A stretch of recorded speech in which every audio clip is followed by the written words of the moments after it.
On se retrouve aujourd'hui pour une nouvelle vidéo. On se retrouve aujourd'hui pour le 7e épisode de cette série sur Trevor Anderson Creatures. Aujourd'hui, on passe aux humanoïdes numérotés. Il y en aura 4 à lire, les humanoïdes. C'est parti. Les humanoïdes numérotés représentent 4 créatures ressemblant à des humains gravement déformés, créées et dessinées par l'artiste d'horreur Trevor Anderson.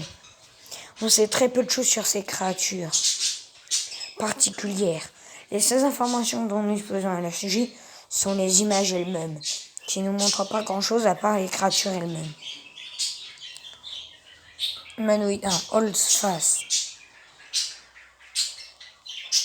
Holtzfass représente une créature ressemblant à un humain furtivement à l'étage d'une maison inconnue. La créature semble être debout et suspendue complètement à l'envers. Son corps est tourné vers l'avant, mais sa tête est ajustée pour faire face à la caméra.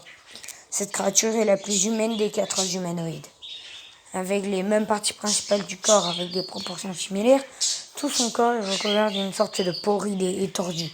La couleur blanc pâle qui semble légèrement rouge a un certain nombre de petites taches. Seules les épaules et les parties au-dessus sont visibles de la créature, laissant la tête comme point focal de l'apparence de la créature.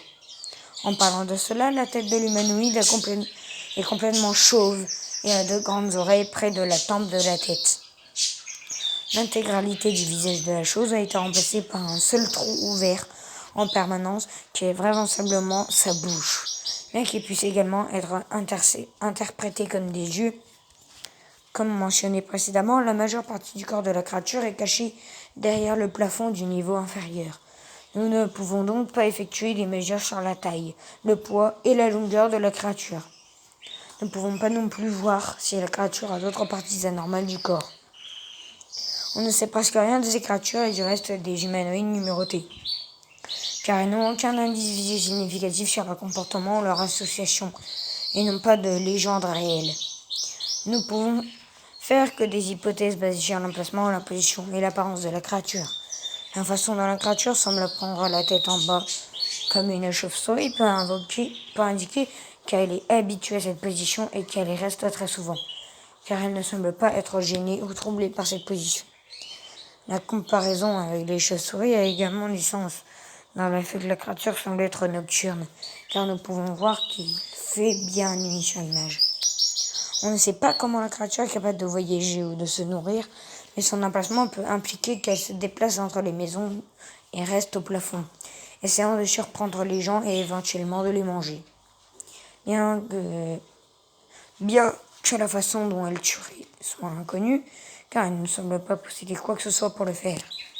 La créature peut également avoir une sorte de capacité à effectuer une localisation, renforçant encore la comparaison avec la chauve-souris.